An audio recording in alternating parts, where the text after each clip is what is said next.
Welcome everybody to Dragons Discourse on Dragons in the Dining Room, our first ever show. We are going to be pretty much winging this tonight as we have no idea how this is going to work. So those of you who are already in chat, I see Sinnoh, Seekazilla, Skeleton Games, Loxy, Tay is here. We've got quite a turnout already. A lot of good friends I see. Does it really? Turn it just a little.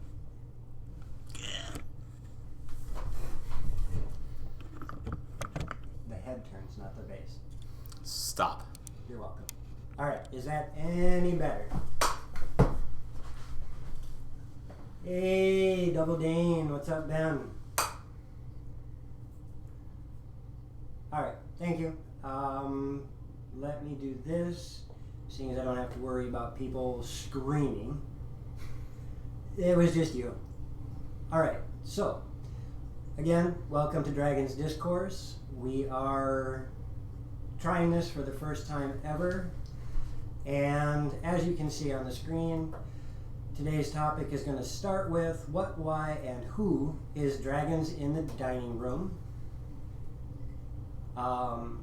Some of the questions you see here, what inspired us, who are the different people that play, how did we choose the games that we run, why do we stream every other week with different games, because yes, we have 6 games going on at the same time, what's with all those chat commands, what new things are we planning in the future, what is some of the hardware we use, and what is some of the software we use. Those are the basic topics we're going to touch, and anything else that shows up in stream if you guys decide to ask questions. So feel free to chime in our chat as we go along. First thing I want to do here before we get into any of the questions is we are going to introduce my guest, Reppenwolf. Hello. He is going to join us for our conversation, and I will probably ask him a whole bunch of questions too, because why not? Fair enough. All right. So the first thing first, before we get off anywhere, is why did Dragons in the Dining Room begin? Why did it begin? Yeah, do you remember? It was an idea. Right. We started Lorimir. Lorimir was the beginning of it all. Yeah. That would be my baby. I worked on it for quite a while before we actually started anything else. And as far as back as I can remember, we both worked at Big Red Store. Yeah, the Big Red Store. And we just happened to be talking about nerdy stuff, and you mentioned that I don't think you were actively playing anything at that time, but you were like, I'm looking for people that may be interested in playing. And I said, I am. I'm new to the area. I'd only lived in this town for a year or two at most, maybe just a year. Was it really that short a time? I thought you'd been here for 2 years already. When I was a team leader at Big Red, I moved here after I got the job. Okay. For 3 months, I was traveling from Eveleth to here, day to day. All right. So, it was a matter of let's get some players together. Mm-hmm. And then you introduced me to, at the time, your friend group, which include your wife, DM Loxy, and Angela, Taya, Darian. Yep. And at the time, a few other people that I won't mention their names. Right. But we got together in the trailer. Yeah. On the white cardboard table, or not cardboard table, the white card table, the little table. And now I think back at that, fitting 6 people around this table feels cramped. That was even more cramped. Fitting 6 people at a card table was the worst. Yep. We do have to make a small pause in here. Thank you, Ella Bella, for joining our stream and being our latest follower. Yes, hello, thank you. I just noticed that on there. Apparently it slipped by me in chat.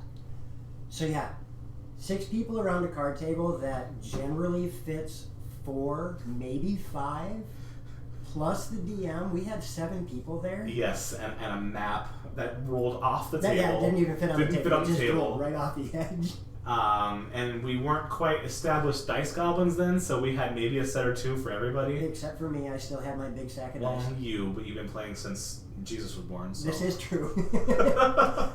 Yeah, I started in 80. Yeah, 1980. Thank you, Seek. Thank you, Seekazilla.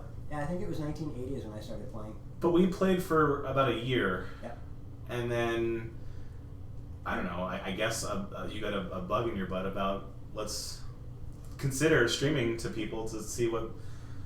I mean, you've got your really big budget productions on Twitch, like with the map camera and all the digital stuff. And that's actually what started it for me. I know. I started watching Critical Role. Yep, okay. And, I watched Mercer quite a bit.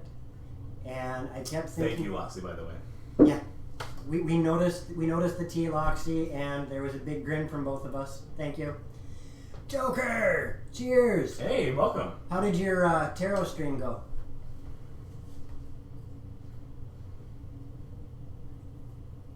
Yeah, we'll see how that went. Sure. But yeah, I started watching Mercer and went, I love the way that he does his stuff, and there's a lot of things that I felt I had in common with what he was doing, and went, maybe I could do something like that. There's no way I could do the big production, because he had backing from the very beginning. Yeah. They were with, who were they with at first? They were with Geek and Sundry at first. Yes, that's correct, I think. And yeah, there's no way to compete with that. But No. the idea, and now, the idea was, this is a heck of a lot more real. Actual D&D. Than any of the big productions out there. Yeah. You actually get to see a bunch of goofy people sitting at a table just playing the game for the sake of playing the game. Making jokes and laughing, derailing the game over and over again. Eating food. Don't get me wrong, Critical Role. Oh, absolutely. They played. They, if I remember correctly, Mercer was caught in an interview stating that when they agreed to stream their stuff, they were playing their game. Yeah. It wasn't there for entertainment purposes. Yeah, and singing songs, Aurora. Lots and lots and lots of songs. But I really enjoyed the idea of bringing it back home. So I brought it up to you guys. And I remember a few people were remiss about the idea.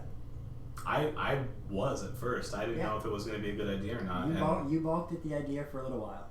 I won't say I ever regretted the thought that it may not work. Yeah. I was worried because, and we have been lucky.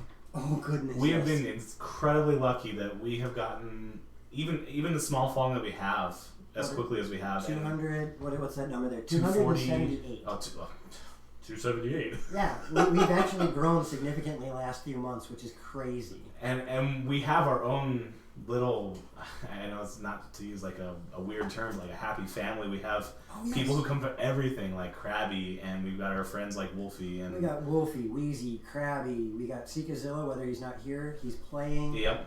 Bluebot. Yeah. All of our new D&D friends, Blue Box and Misrolled, and yeah. I mean, and then we've got our new friends such as Grouch Couch, The Liching Hour, and TT2KB. Mm-hmm. And then, of course, one of the guys who's been a huge influence is Twiz. Yes. I mean, Twisted Drake has influenced so much of the adjustments that have gone on into this stream. I can't thank him enough for what he's done for us. It's been, it really did improve everything that we've done. And yeah, I mean, it all started with the idea of, I want to bring... Oh, that reminds me. Go ahead. I want to bring a real, honest-to-goodness, at the dining room table game to Twitch. And it's been amazing. And I wanted to touch back on the reason that I was a little reserved about the idea is because and most of the people that follow us have probably been a member of the general internet communities for many years. Right. I've seen some nasty stuff happen to people. Oh yeah. And that was my worry. I was worried that we were going to get the attention of the one wrong person with nothing better to do than try to harass us. Harass, SWAT, all those crazy things that happen to people. Yeah. Smaller than us. Well, and I mean, that was one of my big fears too. because when you put yourself out here in Twitch, and we've got a couple of Twitch people that have played around. Yeah, trolls. Yes, trolls. You know, Skeleton Games. You had a chance at doing some streaming until the game fell apart for you for whatever reason. But you can probably agree, there is a vulnerability to sitting in front of this camera and letting the internet into your life. And even to this day, even with having 278 followers, having 15 people that join us almost constantly, there is still that fear. Every time we get a new face in chat, all of us immediately look A little hackle. Every one of us look down and wait for that person to do something, because it's scary letting people in to your little community and your little world, your little family. So it's been an amazing thing having people show up and support us like you guys do. Yes, absolutely. Oh, don't wait too much. Get yourself going. I literally started, I still have the original equipment with the exception of the computer that Reppin helped build for me. Everything else is still the original. I'm doing this on the laptop that started it all. So don't wait too long. Get yourself going and improve as you can. You know. That makes me think back to the Black Friday at Big Blue. Yeah. Where we hustled to grab an extra one of those. Yep. Just so we had something to use. Yep. Yep. That was not so much an afterthought, but the opportunity's there. Might as well. We just have to get started. You know. And it was very faithful, but now the new computer is what we need to add new features we're looking at. Right. And that's one of the other questions is what are we changing? Mm-hmm. No magic burst. I don't have any of that stuff. But one of the new things that I want to do is, yes, I understand that, Phenom. But one of the things I want to do is I want to put a battle cam up. We've got Twisted Drake is doing some 3D printing, and I've been chit-chatting with him about getting tile sets made so that we can build dungeon tile maps for you guys to play in. And I'd love to have a battle cam so you guys can look at the combat, see the minis rolling around, see the tiles put together, and Seekazilla has been pushing, and we decided to do it just the other day, but we're going to start painting minis again. Oh my god, I painted for an hour and 15 minutes and I'm already hooked. Yeah. I want to do it nonstop now. I want to finish that null. Yeah. So I can't believe what kind of effect that had on me. It's amazing seeing something like that come to life. And to go back to tile sets, I like the idea of tile sets myself. Mm-hmm. But I saw an ad on a social media website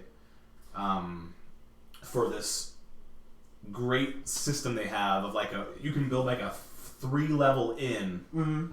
And I'm like, that's really cool, but that's hard to translate into a real-time event because you have to take the 2 stories off and move the mini. And that's what I'm worried about. It would be great to have a physical representation of maybe a level Z-plane. Yep. Stuff where you start getting verticality makes it a little more difficult to and reconstruct every time. Yep. As opposed to just having a tile set to work with. Right. And I agree completely. If you have a 3-story inn made out of 3D tiles, hold on a second, guys. All right, let's take the roof off. Let's take the second story. And it looked beautiful, but I thought that seems more of an inconvenience than anything it provides. Myself. All right, Loxy. If you guys want to pop in and out, be my guests. And chat, you're here. If you guys have a question you want to ask, if you have something that you want to input, you're right there. Feel free. If it's something that we can talk about, I will most likely go, hey, that's a neat idea. So feel free to join in. That's part of the reason why you're in the stream as you are. But, and that brings us to something else. It's you and me talking here. There's 1, 2, 3, 4. Yeah, 4 of our players are in chat right now. Yeah, I think we have 7 viewers at the moment. Right, but we have a huge player base too. Oh yeah, and that's another way we've grown is, again, it started with the 7 of us at the white table. At the white table. And now we have 11 active members. Right. Of Dungeons and Dragons in the dining room. Right. And what? 4? Yeah, 4 of us.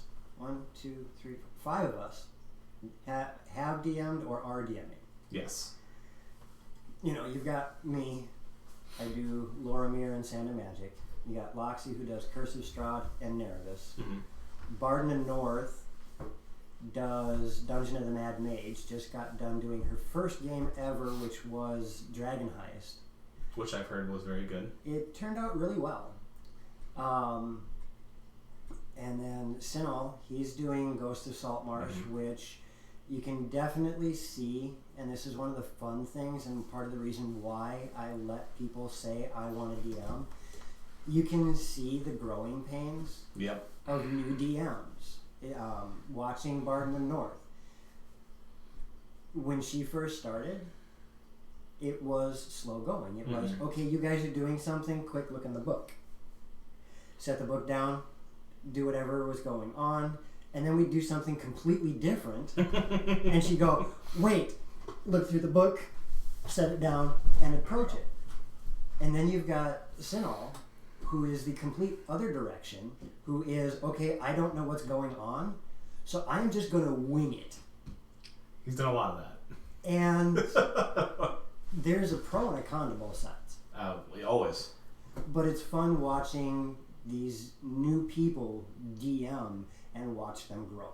Because when Barden North started Mad Mage, it was, and she was going with it. I think there's been, 4, maybe 5 times that I've watched her freeze and go, hang on. Shoot, what do I do? Yeah. I think that happens to a 2-month DM or a 20-year DM. There's always that time where it's like, wait a sec. Let me process what's going on. I gotta figure out that situation. Rat Suppository. Rat Suppository. Oh, and Skeleton Games. Got the world I was building, but might start a Ravnica one. I don't know how else is going to come across the camera, but I got this right in front of me. We have, in his hands, a Ravnica book. We will be doing it. Very soon. So, there is that. But we've got people from all sorts of different walks of life. You got our friend Reppin here. He's an IT specialist. You've got Loxy, who, outside of being an amazing social networker, she's an amazing wife too. She takes care of the kids, she takes care of the house. And she DMs like she owns it. You've got Barden North. She works at the local hospital. I forget what she does there. Is she a receptionist? Oh wait, she does housekeeping, right? No. That was she before. now does the switchboard. She transfers the calls for everybody. Boy, that's embarrassing. I hope she's not watching. I hope so too. But she does that at the hospital. You've got Karana. She's a teller at a bank.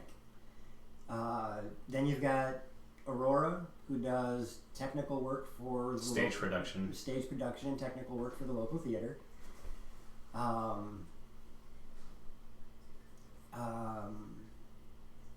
Then you've got Nivara, who does childcare. Sinal does the night shift at one of the local hotels. Gosh, which one do I want to choose? We'll say Hakuba, because she's got... Wait, hold on. We'll do Rogith. We'll do Rogith, the Sean Connery impressions. Yeah. He's supervisor at one of the local retail stores, as well as a thespian. Mm-hmm. Yeah, I mean, all sorts of walks of life. And then you've got me, I'm a jack of all trade and master of nothing. But we've all got different things that we do. And you see it all come together, and when we sit down at that table, everybody's on an even playing field. We're all just a bunch of goofy fools playing games and throwing dice. With different perspectives. Oh yeah, and the personalities that we bring to the table, that's fun. Yeah. I mean, depending on the game that you're playing in, you've got me and you playing in Saltmarsh, and we're like the two Muppet guys from Waldor and what's his name? The guys up at the top of the banister. Yeah, the ones that are always heckling. That's our role in Saltmarsh, is to heckle everybody. To heckle everything. But yeah, I mean, huge collection of people. Yes, there you go. Statler and Waldorf. Thank you. Yes, thank you. Yeah. So, Ever since I made that realization, either the last game or the game before that, it suddenly changed the way I see it. That's exactly what we're doing. Yep. So yeah, it's fun with all the people that have been there, and we've had people come and go from the game. My brother played for a while. A good friend of ours, Sam, and Paula, they played for a while. We had Naivara's father playing for a while. So lots of different people have come and gone, and it's a lot of fun to see what different people bring to the table. Only the strong survive. No, I'm just kidding. Right? I'm just kidding. Survival of the fittest. If you can't survive, really, this is just one big Highlander. Yeah. There can only be one at the end. And it's gonna be me. I got the machete in my bedroom. Yeah, you also gave me the Miran spear. I did too. So. Oh, where did you put that, by the way? That's my house. Yeah, but is it? I don't have it mounted anywhere because I don't have anything mounted. I rent. But I have it. I know where it's at. So, yeah, huge collection of people. And we're all friends. We know each other. We've gotten to know each other better. Nina. Yeah. You know, she at first was just a viewer. Football chick, as people know her in chat. If only we had a football fan around. She started off as a viewer, and all of a sudden, she's now been adopted into our family. So far as to be playing in one of our games now. And probably two. Is it two? I only know of one. Two. But either way, she's become part of the family, and you can see a huge change as she's started smiling a heck of a lot more. I didn't know her outside of the game. Fair enough. So a lot of fun, and it's great. Now, question for you. Okay. Blah, blah, blah. Blah, blah, blah. You know, that's actually something we're considering. I'll get to that in a little bit here, Skeleton. When we got going on all of this, as we started to gain traction, what happened to your expectations? Can you be a little more specific? My expectations of what? When we started, you said that you were reticent about it. Yes, I was worried about our personal security, I guess. I was worried about the effects it might have on our lives. Right. And where are you now with that? Until something horrible happens, I think it's a good idea. I mean, it's only taken 1 year of us being in this platform to do something phenomenal for the community. Yeah. We took what little resources we've carved out of the internet and turned it into a huge benefit for a really struggling part of our town. And that was beyond my expectations. That was beyond all of our expectations. So, might have to change the camera's location. I know, and I wanted to say that. I didn't want to interrupt because I'm trying to... No. But and now I'm noticing it. Loxy said... Because we're doing this, I'm going to probably have to change the camera's location so you can... Because I have to speak over here, but I have to look over here. Right. So... I'm going to have to address that. Yeah, we did. We actually sparked a few other people to join in on helping out. I mean, there were lots of businesses around here that noticed what we were doing, and they're like, oh, we can actually have an impact. So yeah, you're right, Aurora. We sparked others to see that it was possible for small people doing something as silly as streaming. But as far as my expectations go, now as small as it is, we have an establishment. So basically now we're just, there was a period of we're trying pretty hard to get started, and whether we keep growing or not, now it's just we were just playing the game. Yep. We started streaming, so we're like, okay, let's push. Yep. And now we're just playing again. Yeah. We show up and we play the way we would have played without the cameras, almost, to a slight degree. Everybody's forgotten that the cameras are there, with the exception of Loxy telling us that we have to watch our mouths. Yes. Because some of us, no names mentioned, but I will own up to it myself, do have a habit of dropping words that we shouldn't more often than we should. I think I've taken a great stride in not doing that anymore. Right. I think I've really cleaned up what I say for the camera. So that I mean, it's even affected us personally in that sense.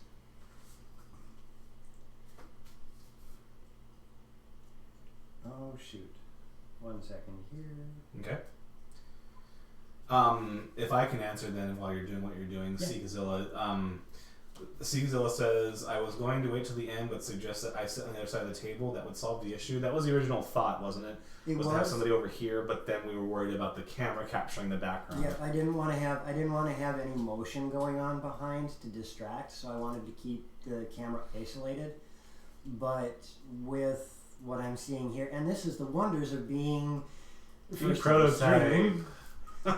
We can see where we can improve on. So yeah, I'm gonna end up with a new camera, and I'll probably end up buying a fourth camera, the battle mat camera. Okay. And then just set it on a tripod or something so that it does this. Okay.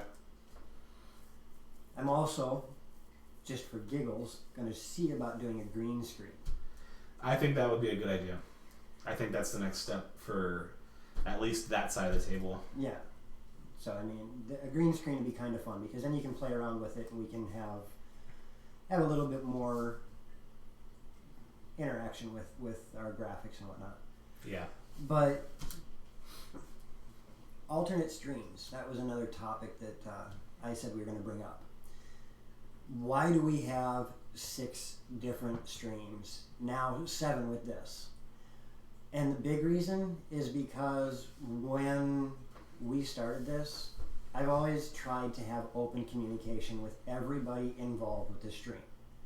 Whether they've been with me since the beginning, or in the case of Football Chick just started, everybody's got a voice. In the end, it does wind up coming down to, I get to make the executive decision because, well, I shouldn't say I. Loxy and I get to make the executive decision because it's our dining room. But everything goes through the players and those involved with the stream. And I don't want to leave anybody out. So when people started saying, I want to play, I want to DM, I want to do something different, we just went with it. And it created, at first it was just 3 or 4 games that were going on.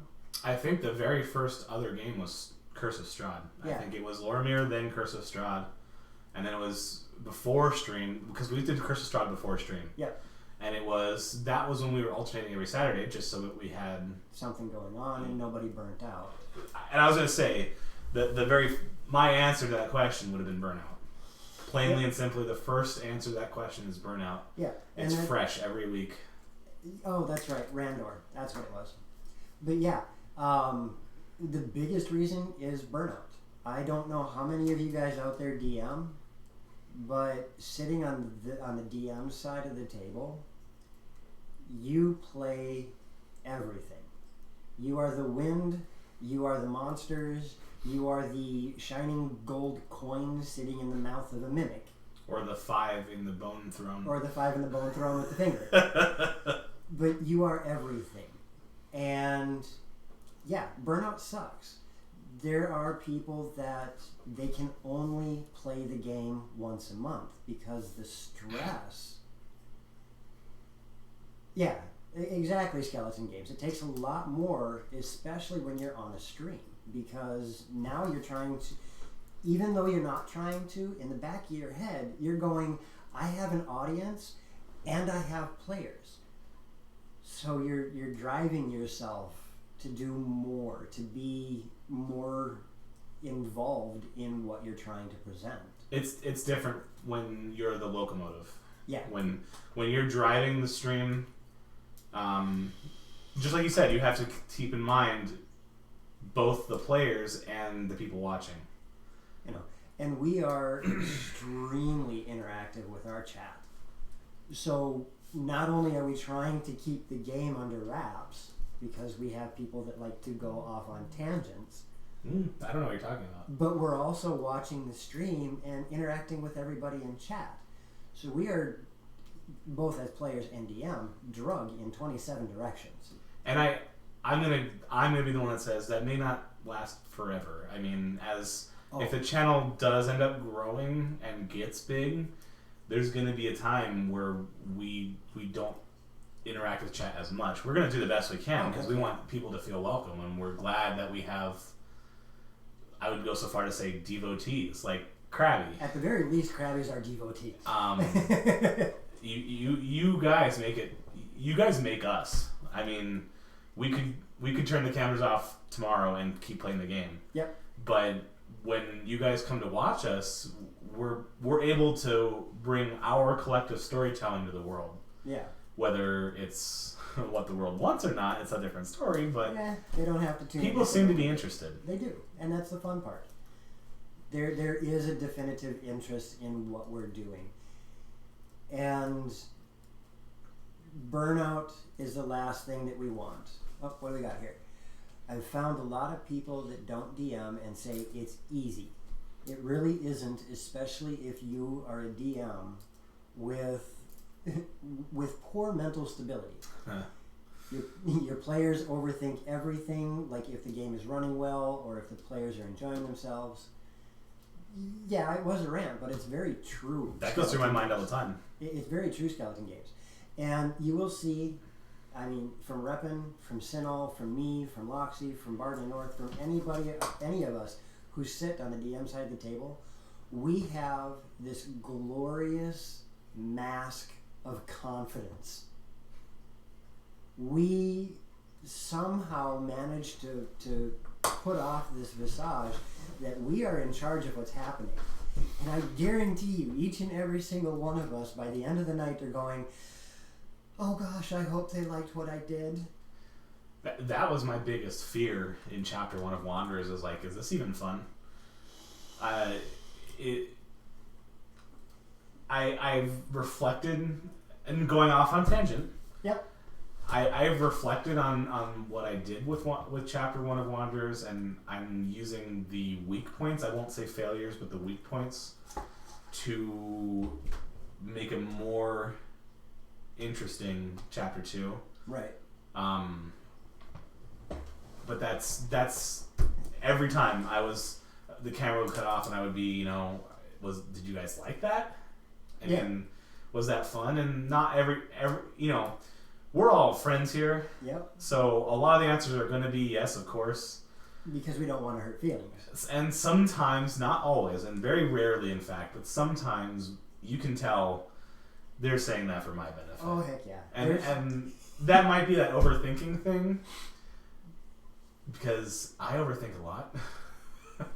Oh, hold on. We got another paragraph here, okay. And it's from Krabby. This should be fun.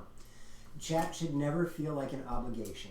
You are all amazing with the amount of focus that you give us, and our puns and scheming. Yes, you guys are bad with the puns.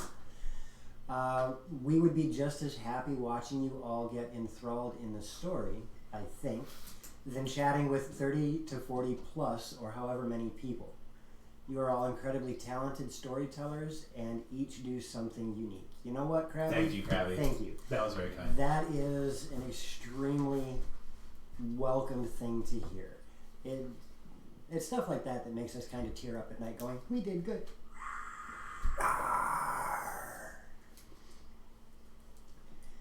Thank you, Krabby. That was very, Very nice. Very sweet of you to say.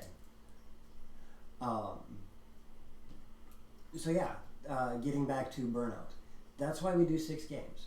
I am about the only one I can think of in our group who could probably do this every day and not be phased. This is my drug. It's my drug of choice. If I could do this, every day on stream, I would, because I enjoy it. It's a blast for me. And Loxy puts up with it very graciously. I have kidnapped her dining room, and she was very reticent of it at first. She did not like the idea of having cords, cables, mics, and cameras in her dining room. And now we have 3 cameras, 1 microphone, a TV, a computer, and more. And she just kind of went along with it because she understands that this is something that I'm very passionate about. And that's what makes her a really good wife. Because she puts up with me and hasn't killed me yet. Oh yeah, minis are, well, not quite. We have actually managed to localize the minis to the card table and the game nook. Yeah, they're not quite as prevalent as you'd think. They did used to spread all over the dining room. But we've gotten better at putting them at least in one localized place now.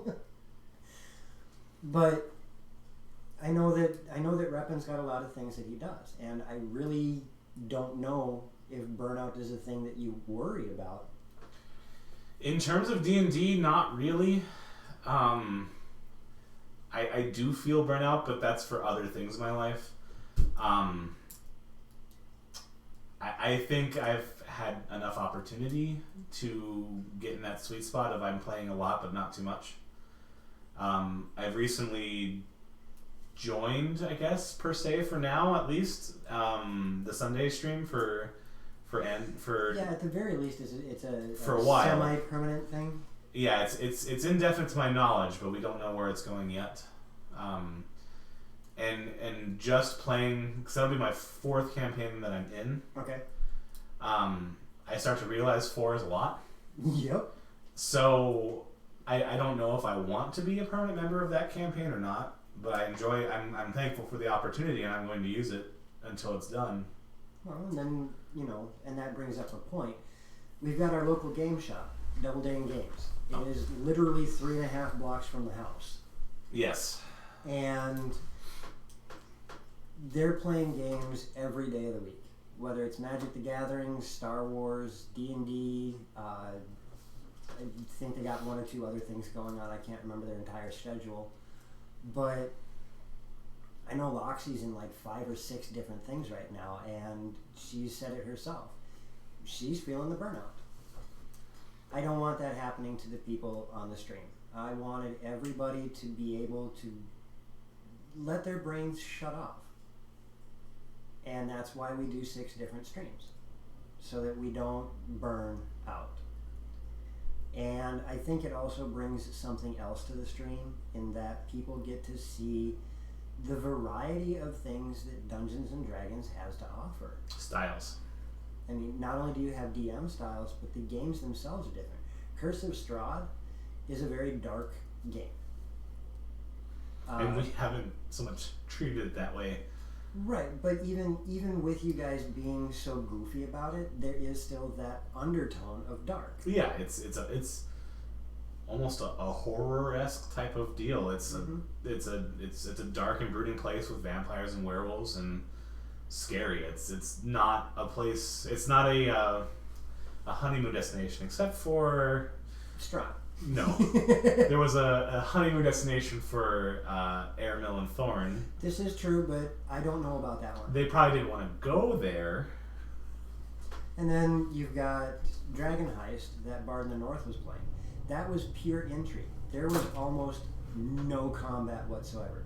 And that is not true, Phenom, because Mirren is actually I was just about to talk about that. Very intelligent 15-year-old boy when he's not hit by a magic burst that makes him a toddler. Crabby.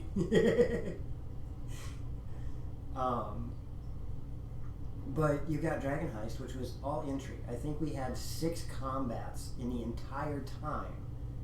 Yes, Aurora, it is supposed to be an extremely dark and foreboding, somber game, but you guys are a bunch of goofballs. I think of all the thematic styles of the campaigns we're running, it definitely still is the most dark and foreboding that we've got. Yes. And you have to bring a little levity to it. Well, and that was one of the conversations that Strahd and I had. Or not Strahd. Really? Strahd, yeah. That Loxy and I had, because she thought that I wasn't taking the game seriously when I was playing Eric in it. Mm-hmm. And I'm like, no. This is the personality that I had to bring to my character to make light of such a dark place. Without the sarcasm that he brought, he felt that it would just oppress him. So yeah, there is that. And then you've got Ghost of Saltmarsh. Which is another more serious campaign. It's supposed to be a more serious campaign. And I have a lot of thoughts on this, and I don't want to spend the rest of this topic on that. Many campaigns of Saltmarsh end with Sanal and I talking about what's going on. He's not giving me any information before anybody thinks that. I don't know what's happening. But we talk about, if you've seen the Saltmarsh episodes, I play a very sarcastic bard named Marcus. And sometimes I leave the campaign wondering if Marcus is a good fit for Saltmarsh, because a lot of the goofy stuff he tries to get into just doesn't feel like it works. Right. And then you've got the polar opposite in Xanthip, where I'm just a lazy, spontaneous... Xanthip? What are you talking about? Tyr. Tyr, okay. I'm getting my characters mixed up. I have two. Well, when you have to name, I have 5, so... I think I'm up to 9 now. Well, I have more than 5. I have 5 in Dragons. But then you've got Tyr, who is the spontaneous slacker that he is, just doesn't care. He does whatever pops into his head and seems to get away with it. So it's like there's this contrast that it does. It kind of makes Marcus seem out of place at times.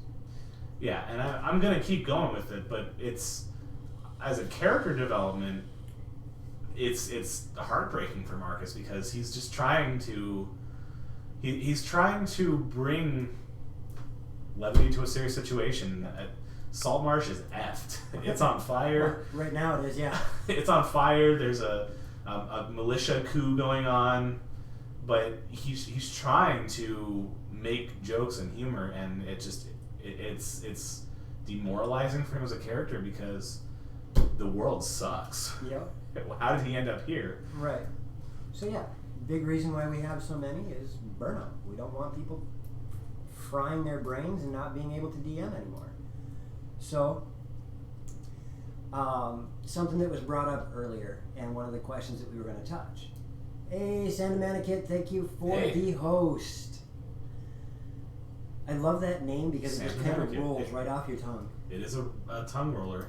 One of the questions that's on here is what are we planning in the future? And I know I've mentioned a few ideas to you guys at the table, but one is the battle match screen. 2 is we're actually looking at doing a Patreon in the near future here.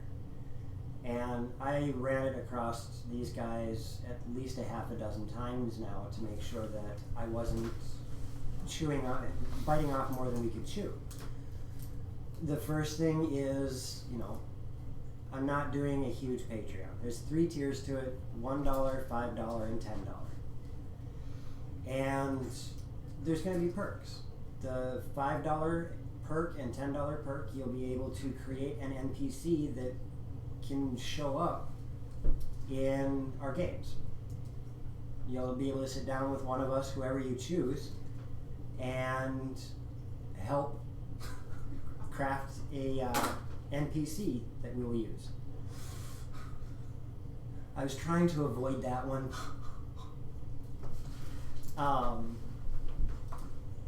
But the $10 one, we're actually looking at opening up viewer one-shots. I am looking into getting something like Roll20, Fantasy Grounds, or Tabletop Simulator setting up games so that we can get you guys as viewers and Patreons to join in on a game and do one-shots with you guys, potentially even streaming them. I think that'd be amazing. I think it'd be kind of fun too. I'm in favor of all those ideas. But exactly, and that's where I'm going with it. Skeleton Games. There's a lot of you. I think Wheezy said he'd love to play with us. You, Wolfie, said you'd play with us. Krabby wants Krabby wants to play with us. Granted, I know exactly what Krabby's going to play, and I'm going to make it so that Evocation Wizards are banned. I was going to say, I bet it's Evocation Wizard. Yeah, I'm going to make it so Evocation Wizards are banned from all of the world. Or let him play Evocation Wizard, and then it's a world where Fireball doesn't work right. Right. Can you play a fireball? Yes. Can you play a fireball? It doesn't send you a fireball. You will last a grand total of 6 seconds in the game, and then you die. Oh, he could be one of the fire bombs from Iblis from Chapter 1 of Wanderers. There you go. Every time he gets hit, he fire. grows bigger and then explodes. Yeah. All right, so you are forced to play a divination wizard. What's up, Stoneforge? Hey. Welcome. We're about halfway. I would say halfway, but I'm not sure how long we're going to go. I think the plan's 2 hours, isn't it? It was, but if we end up going over, we go over. I'm fine with that. So yeah, those are just a couple of ideas. And you'll see inside the chat that I've posted the email link. If you guys have suggestions, if you want to drop an email to us, if you want to hop on Twitter, there's the Discord channel you can jump into. If you have ideas that you want to see us do with the stream, feel free to give us suggestions, because while we're creative, we don't see it from your side of the monitor. You know, that's part of the reason why we have all of those chat functions that we do, is to get you guys involved. And what was that? Oh, unrelated. Our occasionally pops into our stream, Z&Z, yeah. One of my friends. He is now streaming Doki Doki Literature Club. Really? I want to tell him good luck. Okay. Tell him Dragons in the Dining Room supports his decision. Doki Doki, really? I wonder if he knows. He has to. Oh, that's funny. And that's the other thing. Our community of fellow streamers has grown significantly. We have Blue Box RPG. Those guys were amazing in getting our name out there, and we continue to still support each other. They're great people, fun people to watch. Tabletop Notch, we catch them every so often. I have a list on the intermission screen of a whole bunch of them, but Twisted Drake, we host him. I watch him whenever I can. He's a good friend. Granted, right now he's trying to find a house, so he doesn't stream very much. Sure. But we just met a few new ones. The Grouch Couch, and they have been phenomenal in helping support, because they've got a group that they stream with. The Litching Hour. Absolutely fun to watch him as he makes the intro videos for the Grouch Couch. He does voice acting and cosplaying. Mm-hmm. A lot of fun to watch him. It was great. I ended up spending an hour and a half just watching him record the introduction for last night's Grouch Couch. It was fun. And then they've got their friends TT2KB, Tabletop to Keyboard. They have 5 different streams throughout the week doing a variety of things, from Evermore to D&D to 7 what is it? 7-2D2? 7 Days to Die 2, I think is what it's called. Yeah, it's a game. Yeah, 7 Days to Die. They do that. They have a couple of talk shows as well. They've been phenomenal in helping support. It's the community's growing outward, both in viewers and followers, as well as fellow streamers helping support each other and grow our channels. So something amazing has happened here that we didn't expect. It's been really cool that way. Community. Yeah, the community grew in a way that we never anticipated. But, as towards other plans, we don't know. We're going to do a merch store. I'm actually talking with Double Dane Games on setting up a merch store. So, hey, King Hey, Fishy! We've got plans on opening that up to where you guys can get custom merchandise. If you want a hoodie, you can order that. If you want sweatpants, you can order those. And they'll have Dit Dirt on them. So you can start showing your support for the stream. If you rate us, that would be amazing. I love all the hype, though. All the hype. So yeah, that's something coming in the future as well. The big thing to note, though, is we're not in this for the money. That was never my intent from the beginning. I'm not here to get rich. I'm here to have fun playing D&D and interact with you guys. If we make some money, that's great, because that'll help pay for the toilet paper we use when we have 7 people sitting at the table. I heard about that. I've heard the budget's changed. So it is more about entertaining than it is about making a buck. But I'm not going to complain about a paycheck. So that brings us to the last couple of real small points here. Hardware. You slapped together a laptop or a computer for me. Mm-hmm. I have no idea what's in there. I don't remember what you told me. Oh, jeez. I should have wrote that down. Way to go on the spot here. Okay. It is a bit of older hardware. It is a step up from the Stream laptop. Yeah, the laptop is what, 4 years old? Yes, and it was a Black Friday deal laptop. So it's the ones that they're already kind of end of life. Yep.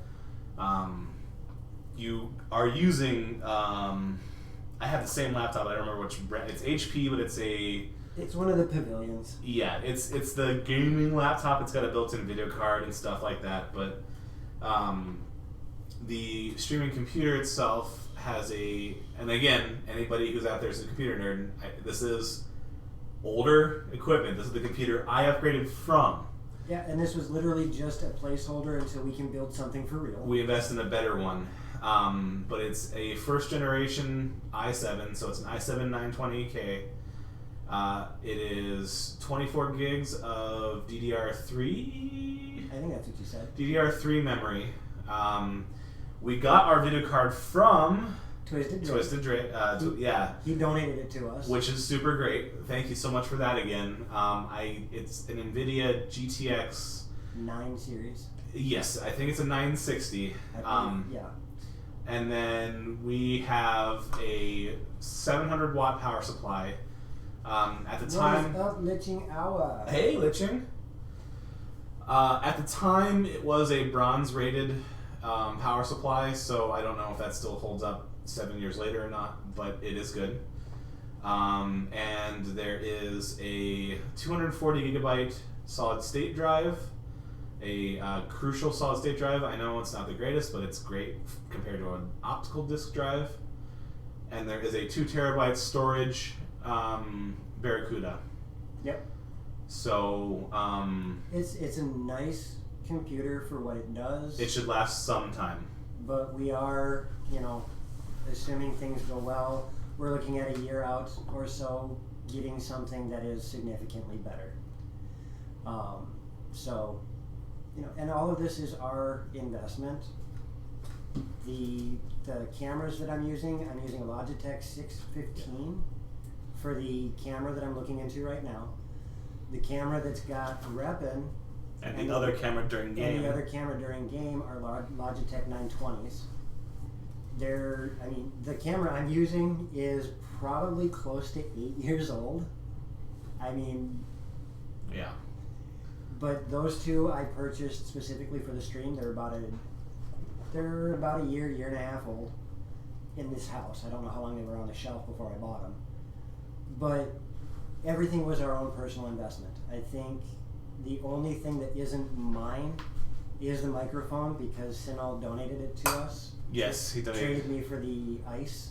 Yep, he donated. We have a Yeti Blue, or a Snowball. A Snowball, and I gave him the ice because the Snowball has omnidirectional feature, whereas the ice only has unidirection. I don't remember the word for it. It's only forward facing. Yeah, it's single direction. So that did not work well for us. So Sinnoh was kind and traded. So very light when it comes to technology, and I think I spent a grand total of $300 in equipment for all of that. So for you Skeleton Games, think about that. I only spent $300, and that's what we're streaming with. I don't think that covers everything. No, I'm talking just for the equipment. Yeah, for audiovisual equipment. For audiovisual. Yes. Yeah. Raging. Or Rain. Sorry, Rain, yeah. Rain. I don't know how to read today. Hi, Rain. How's it going, Mr. Survives? Or Miss Survives? I don't know. I can't tell. The name is pink. The name sounds male. So it's just a sign of the color. Right. So, yeah. We're slowly but surely going to upgrade. I definitely... Oh, hey. How's it going, Jeff? I'm still going to yell at you guys every time I see you. I need your logo so I can do an animation for you guys. Oh, and Misrolled is here. Hey, Misrolled. And it didn't pop up your logo. I hate that.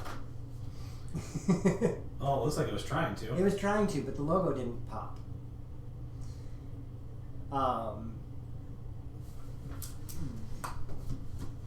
Deepbot has got such a finicky attitude some days.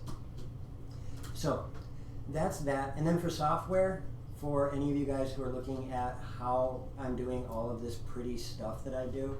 That works sometimes. That works, I'd say, about 80% Most of the time.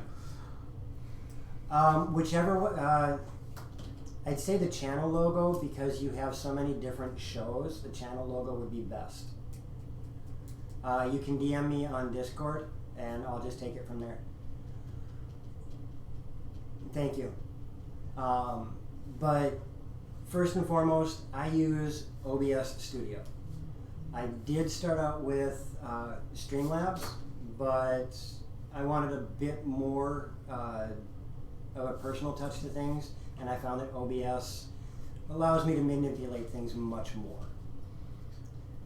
It was, again, at Repin's suggestion, so it helped. I have some previous streaming experience. I don't do it so much on my own anymore. My life situation changed from when I was doing it, and I wasn't seeing a lot out of it, so I just don't. I may at some point in the future keep doing it myself. But yeah, I used OBS. I loved it, so I said, hey, let's try OBS. And I fell in love with it and have not changed since. But I have found a bunch of little things that go with it with the help of browsing the interwebs and talking to other streamers. Twisted Drake has been a huge influence on stuff like that.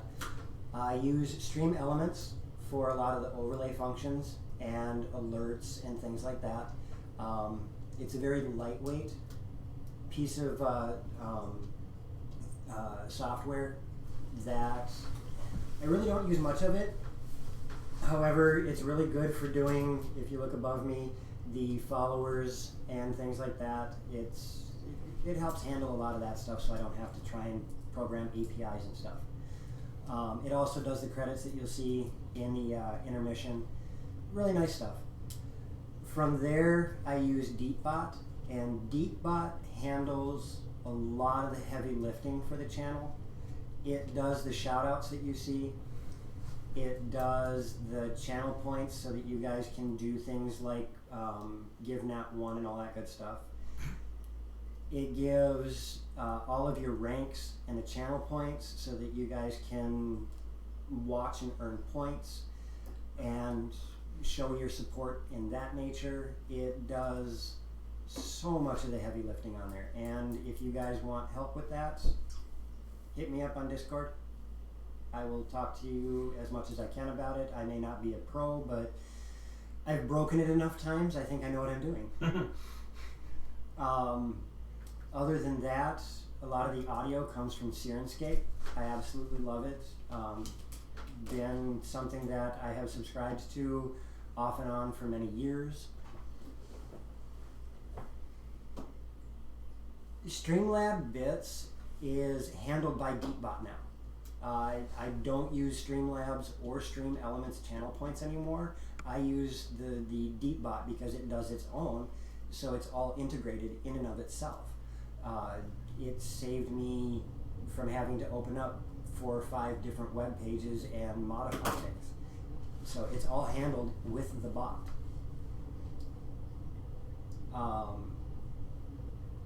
So yeah, I did use Streamlab bits, I did use Streamlab credits, I used Streamlab overlays, and I stopped doing that when I got to OBS and found Stream Elements and DeepBot. Big warning to anybody who looks into DeepBot, it does require a monthly subscription fee, but it is minuscule. So check it out if you want to have some fun with it. So yeah, Streamlabs is where we get the audio from. What else do I use? Oh, Voicemeeter. Oh yeah. Voicemeeter I use for a lot of the audio connections. It allows me to connect Streamlabs, Discord, and all those other things together. Digital mixing. Yeah, it's a digital mixer. There is again a small donation that goes to it, but that small donation is a one-time thing. After you do that one donation, you have a virtual mixing board on your computer that works really freaking well. It takes a little bit of reading to get it set up and a little bit of understanding. It is not the DM, I'm the DM. Nobody takes my place. You will have to do a little bit of reading. Again, if you want to hit me up on Discord, I can tell you what I've learned and help you out with that. I think that covers most of the software I use. If anything else pops up into my head, I'll announce it. Otherwise, you can ask questions. I will answer them when I can.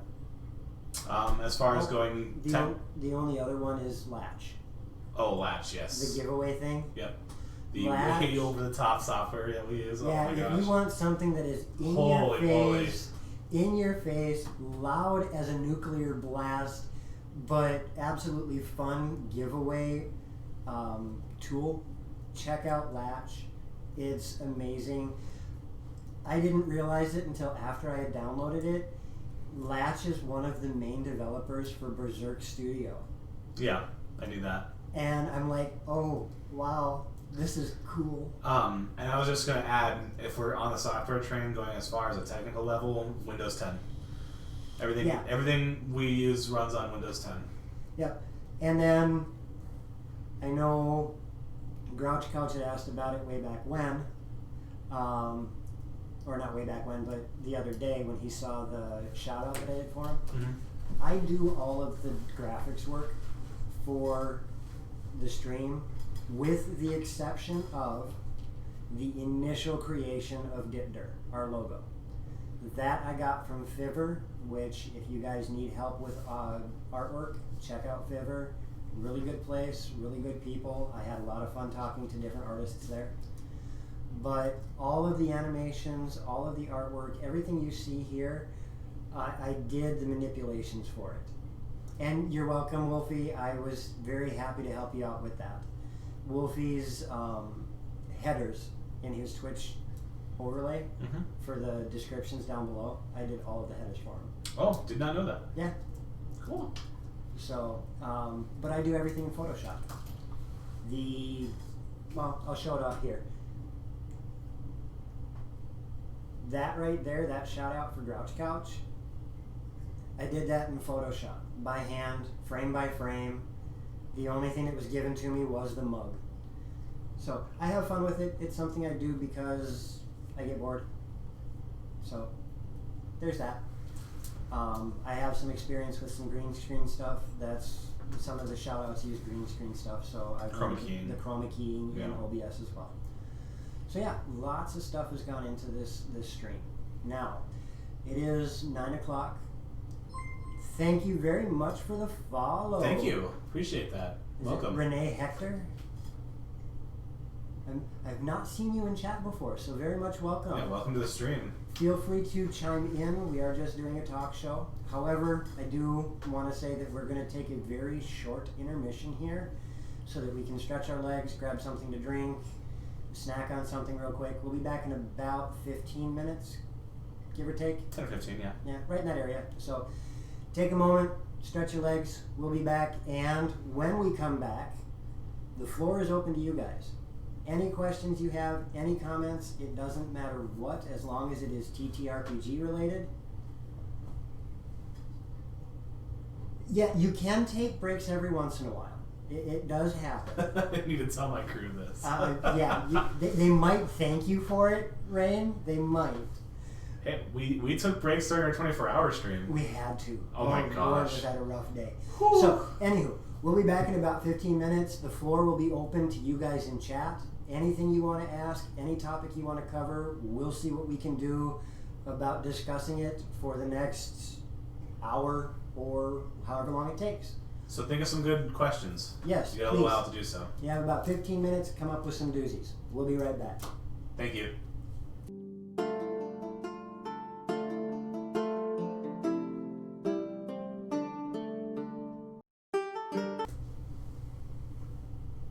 All right, boys and girls. Apparently it likes Miss Rold's animation. Fun. So, we are back from break, and the floor is open to you guys. If you have any questions, feel free to send them into chat. We will answer them as we see them and discuss them as we see fit. Twitch and Discord. Twitch and Discord. Yep. I'm actually going to post the Discord link because I can. Good reason. Discord. There. Okay. I cannot spell. How long has the group been together? From Rain Survives. From Rain Survives. We've been streaming for 1 year, and we played for years before that. So, as a D&D group, at least 3 to 4 years. I thought we were hitting the 4th year. 4 to 5, possibly. Yeah, so the original game that started all this off was Adventures in Lorimir, one of my homemade campaigns. It's a world that I'm trying to write out and eventually turn into a setting for everybody else to play. That game started right around 4 years ago. Because I was still a Big Red. Yeah. So I was in the telecom company for 2 years. And I've been with our current employer for half a year. Right. So it's at least 3 years old. Yeah, so we're going Maybe on 4. 3 to 4 years for Lorimir. And then we've been streaming for a year. So in total, most of us have been playing together for about 5 years. I want 3 a.m. bacon. and bacon? I want bacon. Bacon sounds great.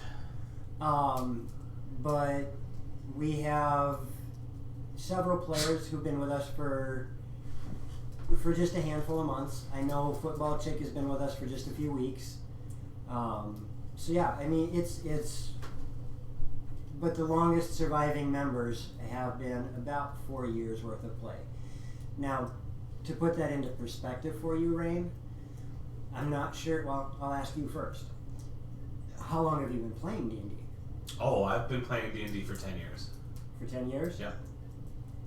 I started playing when I was 8 years old. Actually, I would go so far to say that more than 10 years. 10 years pen and paper. Right. Because my dad and we played Baldur's Gate on the PC, and we played Ruins of Myth-Draenor. Okay. Pool of Radiance. Yep. That was a DOS game. Yeah, it was. So I've been playing D&D style games for almost my entire life, and so I would say at least 20 years. But I've only played pen and paper games since I moved to Minnesota, so at least 10 years.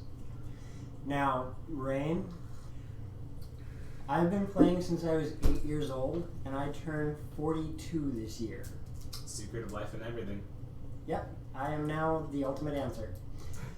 So, I've got a couple years on you, but if I say the same type of answer that Mirren did, I've actually been playing D&D style games, MMORPGs, RPGs in general. The very first one I ever played was Might and Magic on the Commodore 64. Oh yeah, I played Light Magic. On the Commodore 64? Not on the Commodore. Actually, I have not played only D&D all this time. I have played quite a number of the White Wolf games. Yeah, me too. I put quite a stint into Masquerade. I've played a number of White Wolf system games also. Mage the Awakening. Yep. Werewolf Hunter. Yep. I don't have in-person experience with those. Those were all run by my Canadian friends, who I've known since I was in school. One of my friends lives in Vancouver, and he actually works at a Games Workshop store. Oh, okay. For that answer specifically, Stoneforge, the reason D&D is because it's the most accessible for people to get into and understand immediately. It has such a major influence in the gaming community right now that people understand it. That you've got Critical Role, you've got Acquisitions Inc., you've got High Rollers, you've got quite a number of these big name people out there playing D&D, and then you hop on YouTube and you've got Matthew Colville, what's the other guy's name? There's like 6 or 7 YouTubers out there that do a ton on D&D for how-to videos and things like that. So D&D is extremely prevalent right now. Once that new car smell wears off, I think you'll start seeing more and more of the other tabletop games pop out, like Rifts, Shadowrun, GURPS. Shadowrun or Cyberpunk. All that being said, not to steal it from you, I wouldn't be opposed to playing a White Wolf game in Dragons at some time. Yep, and I mean Pathfinder. Maybe even running like a Cyberpunk. Yep, and I have actually thought Cyberpunk is awesome. Very strongly, I have been thinking about doing something in the steampunk vein. Okay. I really love the steampunk type stuff, but I haven't found a game that really does touch on the steampunk. It's either straight up science fiction or straight up fantasy. Going outside of since White Wolf is the biggest secondary answer, besides like Games Workshop stuff, I've actually played a very rarely known one, and maybe, I don't know if anybody in chat knows it, it's called Mystic Empyrean. It's not developed by any big title, it was a bunch of indie people, and you can get all the resources on their website. That one's weird. That one, my friend who works at Games Workshop played for us online. It's a really cool RPG, and there's very little rolling actually at all. You build a character based on emotion. Yep. So there's the well-defined emotions like, happiness, sadness, anger, so forth. And I may be misrepresenting it at this time, so we played it over 10 years ago. But you would unlock abilities by being emotive and following that emotion. If you responded to something with anger or with remorsefulness or happiness, you would actually get these weird abilities. There was one for gluttony where you could your character could unhinge their jaw and eat something, and there would be very little rolling involved. It's mostly storytelling, and then there was like a player review at the end of every session where everyone would kind of agree or disagree whether you acted within your emotive path. And if you guys agreed, like, yeah, this person played to their character the way they're supposed to, you would get more and more abilities. But then there was a danger because if you hit too high, you would have something happen to you. I can't remember what it was. But it's very, very rare, I would say. Maybe somebody in chat's played it before. Not that I've seen. Nobody's said anything? Okay. I know it. It's really cool. I'd check it out if you were interested in it. So yeah, and I have one word for you, Krabby Patty: trinket. Group assessment games. I would love to start bringing those in too. And I had another thought. Okay. But I'm not sure who would receive it well at our table. I think a Call of Cthulhu game would be a lot of fun too. I'd play it. I would love to run one because it's such a dark and twisted game. Sanity. Yeah. Sanity effects. Yeah. I recall Sanity back in Mage the Awakening. Call of Cthulhu. Call of Cthulhu. I would be down to play that because there's we're missing one big one here. There's a lot of systems for Star Wars. There's D20 systems for Star Wars. Mm-hmm. And Star Wars would be fantastic. I think I've done a Star Wars D20 game. One of my Canadian friends ran it, and it only lasted a short time because the rest of our group wasn't so into it. But I really liked it. Yeah. And and the way that they play the dice, that's the other thing. For those of you out there who you've only had the chance to play D&D, please, for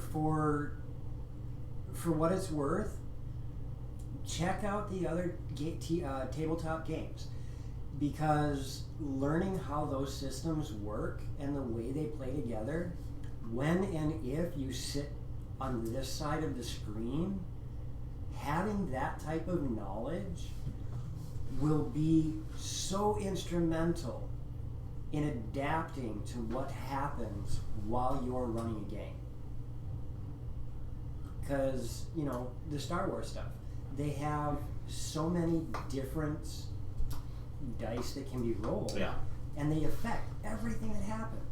And there are Star Wars TTRPGs that are, there's different ones. There's ones that are better, that are built around the space element. Yep. Trading, space combat, piloting ships, and there's a system that's meant for everything. There's a system that's basically on the planets. And Krabby Patty. Super. I've heard of one, but I don't know what it's called. I can't remember. There's I know there's one out there. I don't remember what it's called either.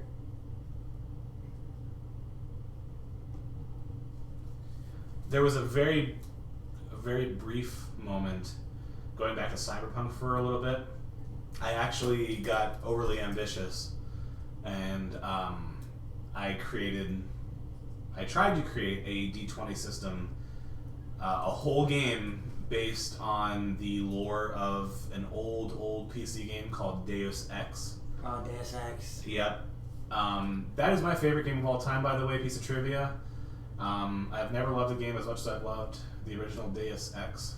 I created a tabletop game based on it, and it went through probably 5 iterations with my playtesting group, and I'm very happy they helped, and ultimately I've kind of abandoned it. I still have my stuff for it, but being young and thinking you can make the whole system yourself, I found a lot of loopholes that I missed. Skeleton Games poses a question for us. How do you guys, as DMs, keep going with everything? Like, how do you keep things new and fresh apart from having multiple games? I'll let you start because you're going into something new and fresh. Oh, yeah. So, this touches on the idea of us rotating games due to burnout and trying to avoid burnout. And it goes back to different player styles. Everyone who's running games for us has their own vision of what they want to tell. The DM starts the story and the players continue the story. And a little self-promotion here. For any of our new followers who haven't looked back at our old stuff, I used to run a campaign called Wanderers. That was a temporary campaign to let one of our DMs recover from burnout.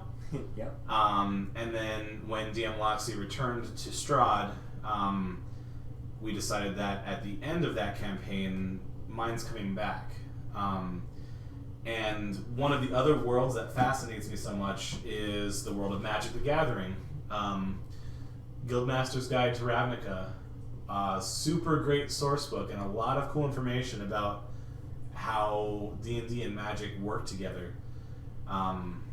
So we've got homebrew after homebrew, but we also have book after book, and we touched in the first half of the show, we've got DMs who are using source books, but they're also putting their own twists on it. So it's fresh because of the twists. Players, we're not reading straight from the books, and if you've ever tuned into Strahd, you know that DM Loxy. Thank you very much, Geek thank Stuff you. OG, for the host. Thank you very much. As I was saying though, if you tuned into our Strahd campaigns, you've definitely heard DM Loxy complain about how the book sucks. And all right, real quick interjection Sure. on that one. Curse of Strahd was written in the Gygaxian meat grinder days, where every single game was built to kill the players. And then it was translated into 5th edition, and I will agree completely, it was very poorly transitioned. Yeah, and then we go to Sanal, who is running Ghosts of Saltmarsh. He's gone so far to say, as the first several of our sessions were off the book. Straight up. He read the book for inspiration, and then everything that happened was, F it, let's do it live, you know? Welcome from your weekly game. I hope everything went well. Welcome. We're glad you're all here. We're just doing some talk about D&D at the moment. Yeah. Current question is, how do we keep things fresh? Yes. So basically, book inspiration and going off the book. Returning back to Ravnica for a moment. For anyone who didn't see Wanderers, they ended up in Ravnica from where they were. And I'm going to tie in some of the Magic lore to D&D as provided by the book, and I'm going a couple of them even might turn out to be planeswalkers. Mm-hmm. So I'm going to pull from one of my most favorite sources of lore to continue my homebrew, which was homebrewed from the beginning. And I sort of lost where I was going with that, but yes, the what keeps it fresh is the imagination, players' styles and inputs. So Totally creating new things. So I'm going to pull off of that and actually comment on what Stoneforge just said. Media, books, everything that you have ever done in your entire life. That's actually a good question. We'll get to that in just a second. Yes, I have Actually, to no. answer I will have you answer that right now. that. Yes. Since some of you, I've never seen your names before, I actually had them run into what everyone who plays Magic knows as the Living Guild Pact, Jace Bellerin. I am bringing Magic characters into the story. I don't want to do a disservice and play them incorrectly, so I've done a lot of research. And I sort of didn't play Jace correctly, but that will be corrected when we start Chapter 2. I will step back the couple things that I overspoke. I was in a hurry to get things going. Yes, there will be planeswalkers and there will be well-known characters from the 10 different guilds in Ravnica who are going to show up and make their lives either better or worse. So, and just for me to toss a little bit in there, it is my goal, Gilbass, or is it Gilbase? I think it's Gilbase. I'm going to go with Gilbase. It is my goal to turn my character into a planeswalker. So, jumping back to what's... It's either one. Perfect. I love it. The ambiguity is well received here. Stoneforge, as you said, any media source that you have, everything you've ever done from playing superheroes when you were 6 years old to watching the last High School Musical, it doesn't matter. All of them have something that can influence you. I mean, when I play Loramir. Loramir is my baby. I have put years of effort into it. And there are influences from Fairy Tail, the manga/anime. There are influences from, thank you very much for the follow. Much appreciated. Thank you for following. We appreciate that. There are influences from the MMORPG Guild Wars 2. There's influences from the Sword of Truth series. There's influences from so many different things that I've done. If we, not to keep talking about myself here, but if we talk about Wanderers Chapter 1, that was built on Final Fantasy. Right. One of my favorite Final Fantasy games of all time. Yeah, we are getting very close to that follower goal. One of these days we might actually hit it. I'm not in any rush because I like the community we have and I like the people that are joining us. You guys make it real. But one of the last things that this group did, or actually I'll go back even further. One of the things that I put in there is what's called guild battles. And they battle another group of NPCs just like two parties doing PvP, but rather than straight up beat each other to death, they have to solve puzzles. The challenges and different challenges that are puzzles, scenarios, races, or even battle. From the Sundering. Right, from the Sundering of the world. And the very first one they did, the final challenge that they had, I literally stole from World of Warcraft. Anybody who's ever played World of Warcraft from back in the day, I stole the Nether Spite fight and recreated it as them challenging or getting challenged by a ginormous Githyanki. I knew it was a little too familiar, and I think you knew that. Yep. I was like, I know this from somewhere. I was waiting for one of you guys to call it out, but every single one of you are like, it's. Well, I did, but I waited till after the game. I told you, I'm like, I know where that's from. Yep. So, keeping it fresh isn't so much as coming up with something brand new, never heard of. Keeping it fresh is taking something that you really, really like and reskinning it to fit the world and lore that you've created. You know, the guild battles came from Fairy Tail, the anime/manga. And it was literally just one arc from it, but I thought it was amazing and went, this would be cool. So yeah, fresh is not coming up with something never heard of. Fresh is taking something and making it your own so that people will go, holy crap, that was amazing. And they talk about it for months to come. There are things that have happened in Loramir 4 years ago that these guys are still mad at me about. And all I have to do is say one word. North. There you go. There you go. You see that reaction? That's when you know you've told a good story. And they were mad with me because I didn't let North follow us. Yep. Exactly. You know, Krabby Patty. Your spells were inspired by Avatar. Perfect. And that's that's what keeps it fresh. And that leans back into the rotating 6 games and different DMs is you have the time to lean into your inspirations instead of being on the spot and rushing out something that you only have half baked. And don't get us wrong.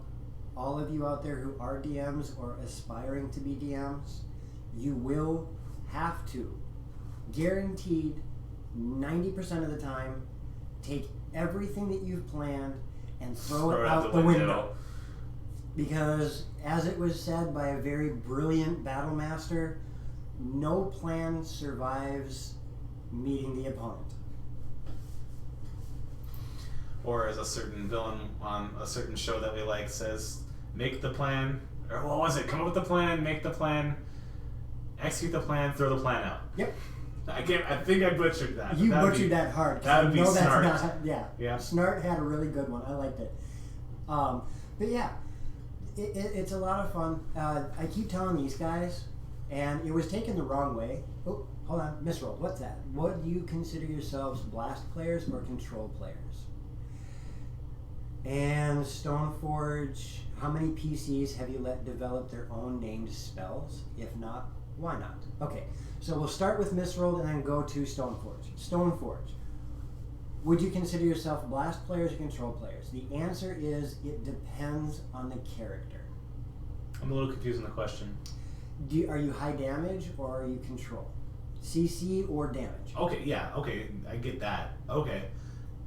If you're asking me specifically, it depends.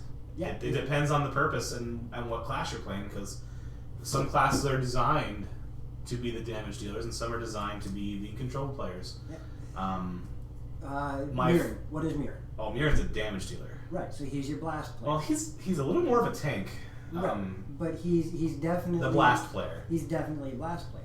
Now you take Marcus, for example.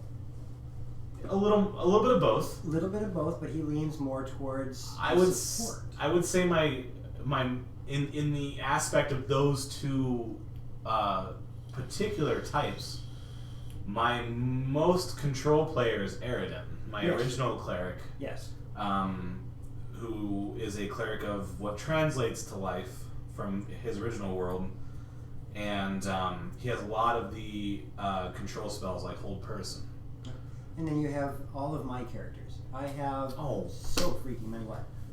I totally forgot for a second. Outside of dragons in the dining room, I have an abjuration wizard at the shop. That's a control player. Hardcore. Counterspell, dispel, shield, protection from good and evil. Yeah.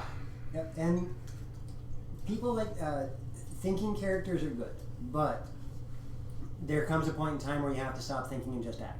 You've got my Quilena. Rip Similena. My simulacrum died. So all of my characters tend to have a theme to them. You got Xanthip, who is a greedy SOB, just wants money. You've got Nilo, who is definitely a manipulative character. He is very much about either he's going to kill you or he's going to turn you. You've got Eric, who is definitely a blast player, but he spends most of his time trying to clean mugs and gather information. So yeah, it really depends on the character. Now, to go back, how many PCs have you let develop their own named spells, and if not, why not? I am a big fan of letting my characters do anything. If they want to create a spell, all they have to do is sit down and talk it out with me. And we will figure out how to make it happen. But that hasn't happened too much. Because very few people have taken the initiative. I have a couple of rule of cool things for Mirren, but that's because I asked if we could do them. Yep, and Corona with her tail spike. Yep. Tieflings don't have prehensile tails, but she wanted to be able to do something cool with her tail, so... Thank goodness that wasn't during game. Right? Because that would have been my role for sure. I'm watching you, Krabby. And Krabby Patty got a 1 because that didn't show up in the chat on stream. Yeah, and Seekazilla. He's come up with goblin ideas. He's actually going to be working with me on a kobold idea. Yes, thank you, Ness.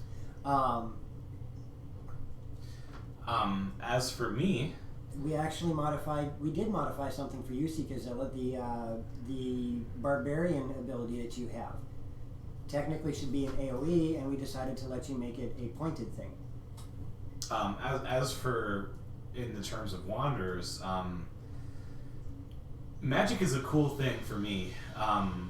I have this huge sort of series of stories in the back burner that are in my own world with its own rules of magic, and I love, my favorite thing about D&D is magic, and I've done so much study on it to be able to understand how it works and all these sort of things. But outside of that, if my players want to come up with their own spells, I'm all for writing new spells. But I actually made a couple of pieces of small homebrew magic For example, I had a character teach a PC 9 Yep. how to sense what were called the binding crystals, which kept the players in the realm they were in. This character was a researcher who developed this spell, and they taught 9 how to do it. So 9 had a spell that was not in the book. It was a spell that was made up. It was homebrew. So, in the long run, for me, speaking for myself, I want my players to be able to do anything that they want. If you want to create a brand new weapon, talk to me about it. You want to create a brand new class, talk to me about it. You want to create something, talk to me about it. Yeah, because a half-orc, wolf-looking Avatar Malar is totally from the book. Right. I want to give the players all the power to make the game their own. I think Mirren is my favorite character of all time, by the way. I appreciate that.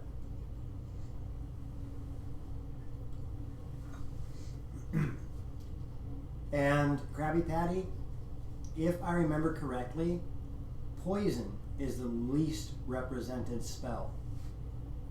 Damage type. Elemental type. I would agree. I remember on one of the forums that we were on, we went through every single spell and marked. And I think poison ranked as the least represented. So yeah, chat. Anything else you guys want to talk to us about? I mean, it's your floor.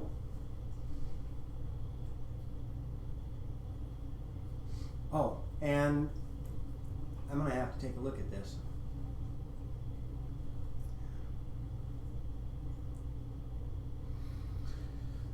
So, Stoneforge asks, 3 nights now, 4 with this talk show.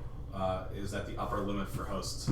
For the moment, yes. I think so. I agree. For the moment, yes. Now, with that being said, once Dragons in the Dining Room transitions to its new location,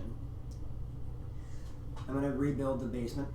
Oh, okay. And set up that office so that we can play D&D down there so she can get her dining room back. Okay. Could we wind up doing more? Yes. Is it in the works? No. Right now, this is due to other life necessities. I do Taekwondo 2 nights a week. I plan on going back to Hapkido. I'm getting my black belt in both of them. Oh! Hey! Thanks for the raid. Thank you for the raid and the host. Much appreciado. Much appreciated.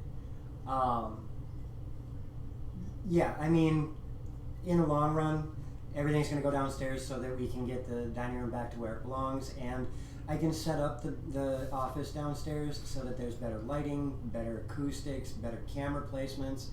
We can do everything a little bit more. I mean, while this works, I'd love to be able to make it a bit easier on you guys, the viewers. Holy smokes, all the raid symbols. Thank you guys. I love it. Let's take... Yeah, there was a question that I missed. I know I did. Well, Skeleton has a question that's related to Ravnica, but let's go to Misroll first. What was the most interesting way we've used a spell out of its original purpose? I think I'm the one who gets stuck with that question. Yeah, that's you. I have an answer too, but you go ahead. So... Actually, I don't know if I have one. I know, because I was just running through Wanderers, and I don't think we really did creative use on that one. Besides my homebrew magic? No. Right. So Loramir is really one of the best examples. One of the characters, Karana, has really started to explore how far she can push my limits and has come up with some unique ideas for spells. For example, one of the more recent ones was... Yes, please, repost the question if we missed it. I'm trying to read chat, but with... she ended up casting... Oh, what is the name of that spell that covers a large area? Like Druidcraft? No. No, not Druidcraft. It was... the entangling spell? Yeah, one of the entangle spells. She cast that, but she didn't want to cover the entire 20-foot radius. She wanted to use... That's a very good question. We'll get to that in just a moment. I have an answer for that one. Right. And you're part of it. And what's your favorite ability spell? Cool. Hey, Grouch Couch! Hey, Grouch Couch. It's good to see you. But as I was saying, the spell, she didn't want to cover the entire 20-foot area. So instead, she... Oh, wow. It's broke. She wanted to encase a creature inside it. Show's going really well, Grouch. It's going great, I think. It's a much bigger turnout than I anticipated, so I'm very happy. So with that spell, I allowed her to do it. She trapped a whirlbear inside these sharp entangling vines, but rather than just letting the spell fire like it normally would, it became a concentration spell, so that she had to maintain concentration while this creature was able to fight its way out. So that's one of them. The other one is Karana decided to mix two spells together to create a hole in the canopy of a forest and then make a tunnel at the same time using two different spells. Again, concentration, spellcraft checks to see if it worked. It didn't, because she ended up getting manipulated by the boss and turned into an opponent. Yeah. So let's go back real quick here, because those are the two best examples I have. I don't have one for that, so the question that's on queue next... The hardest challenge you've had when writing a campaign? Well, before that, there was Skeleton who asked after that if someone made a character from Ravnica and plane shifted into one of the worlds. Okay. We're going to answer that one quickly. It's up to the DM, because the DM allows or disallows source material.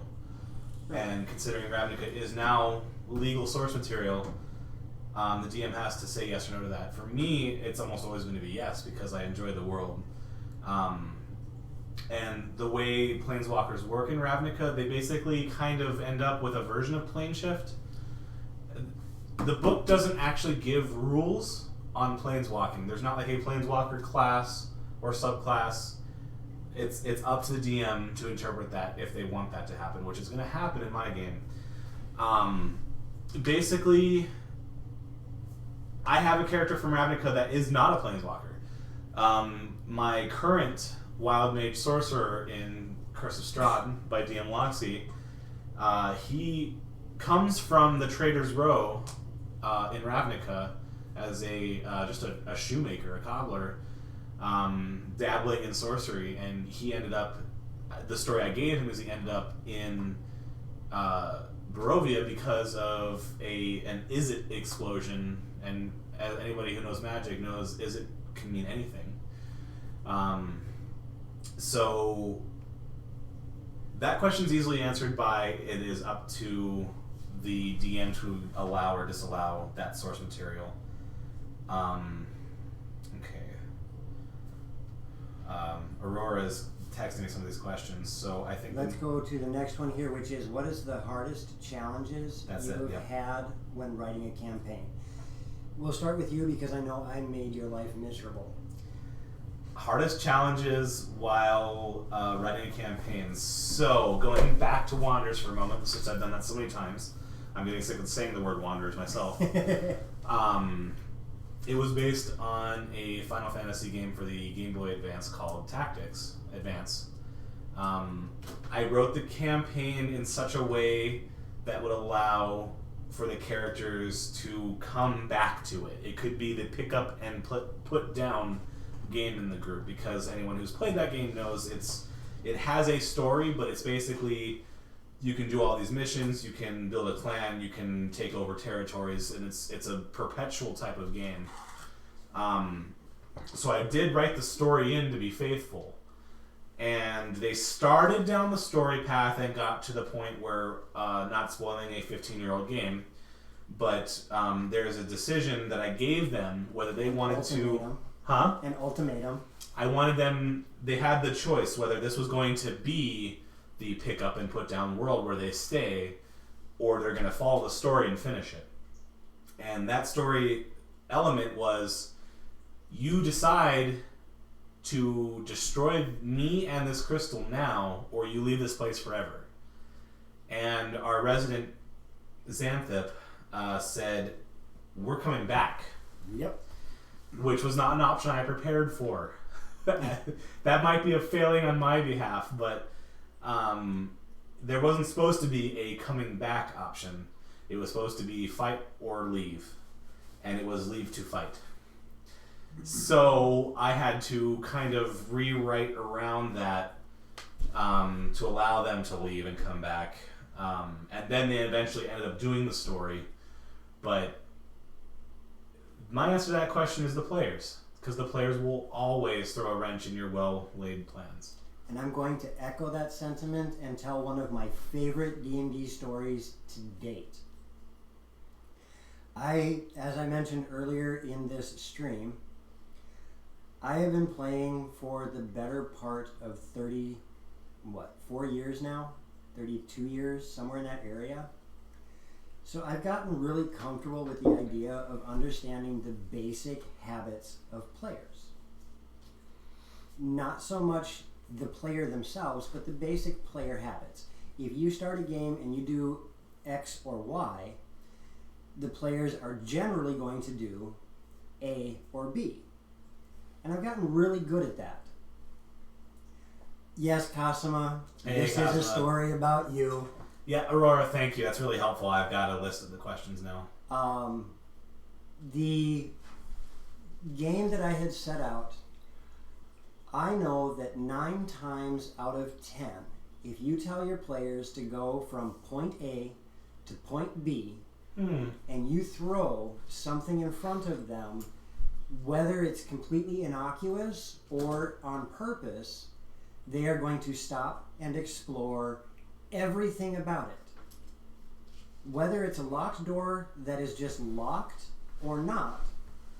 It's locked. But that is what it is. Right, derailment in the game. Hey, it Leech. is the game. Correct, Dr. Leach. So I built the introduction to this game based on the concept that your players will always wander off that path. You wonder why you guys are called the Wanderers. I know, right? I swear it's an inherent thing for players to always wander away from what they're supposed to do when they see a shiny. So as they moved forward, I threw a cart that looked damaged. And not too far away from this damaged cart was a dilapidated tower.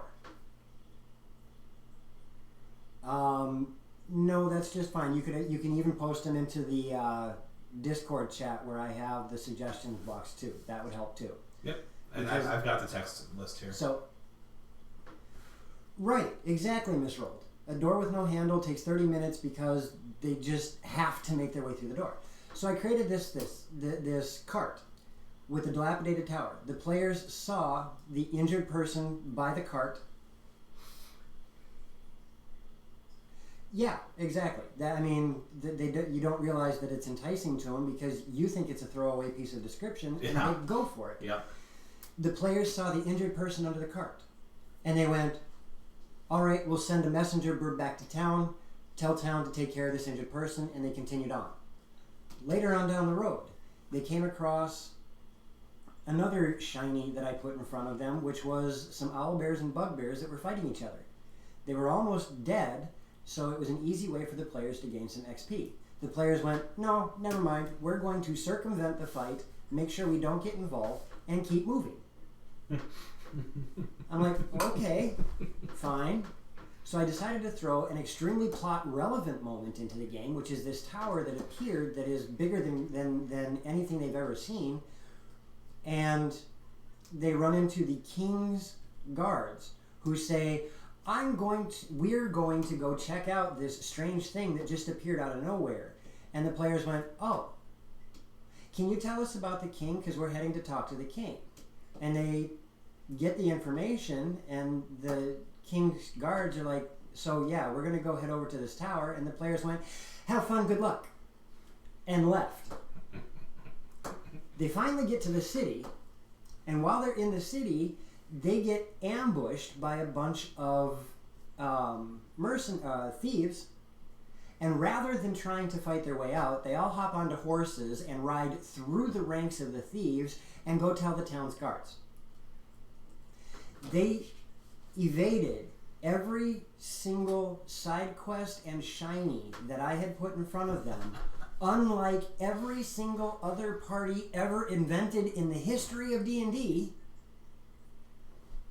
And I was at a loss because they should have been at level 3 by the time they got there, and they were still level 1. I can just see Cosmo laughing right now. Oh, he is in tears right now. Yeah. So yeah, the hardest challenge when it comes to writing a campaign is not writing it. It's handling the situations your players put in front of you after you've written it, because they will never do what you expect. So what do we have for the next question? Okay, the next question from our lovely assistant here. Miss Rold asks, what is your favorite ability or spell? Well, that's a hard question to answer. That is a hard question to answer. That is a very hard question to answer. Although I would have to lean toward hypnotic pattern. Hypnotic pattern. A spell that I have on a few of my characters. I love hypnotic pattern because it is so useful for setting everything else up as a spellcaster. I don't think I have a favorite ability. Not that this is related to the question, but for me personally, I'm doing this thing I call the journey for D&D 5e. Over my career playing 5th edition, I am trying to play a reasonable amount of every class in the PHB, all 12 of them. Yep. And I'm down to 3 left, so I've played 9 of them. And I don't necessarily have a favorite spell or ability because they're all different. All my characters play differently. Per person, Miran's favorite thing is to rage. Yep. That's what barbarians do best. Ren's favorite thing is to his wild magic procs because he has no control over himself. So as a result, he's blue and bald right now. Which I am so mad at myself that I didn't see the answer that you did. During the game, I'm like, oh, I'm going to be a perfect candidate for the Blue Man group, and all I have to do is cast Mirror Image. Yep. That's you. You told me that. Yeah. I don't know why I didn't think of that, because I have Mirror Image. All right. So we're going to answer, I'll say 2 more, and then wrap it up for the night. 2 more is what I've got, according to Aurora. So Stoneforge asks, another one came in too. What is the greatest mechanic or gameplay element taken from a different game system and applied to D&D?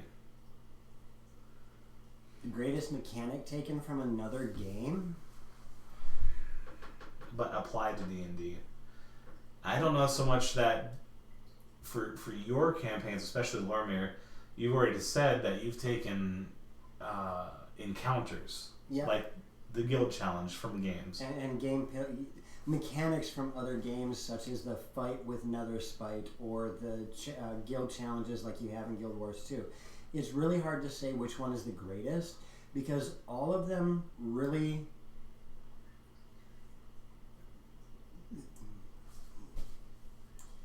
It's a hard question to ask or to answer because I've adopted so many different things and they all really just, they fit situations. But if I was to say anything, I would say using mechanics, the Lormir mechanic for the secondary hit pull. And I was going to go over mechanics for me too.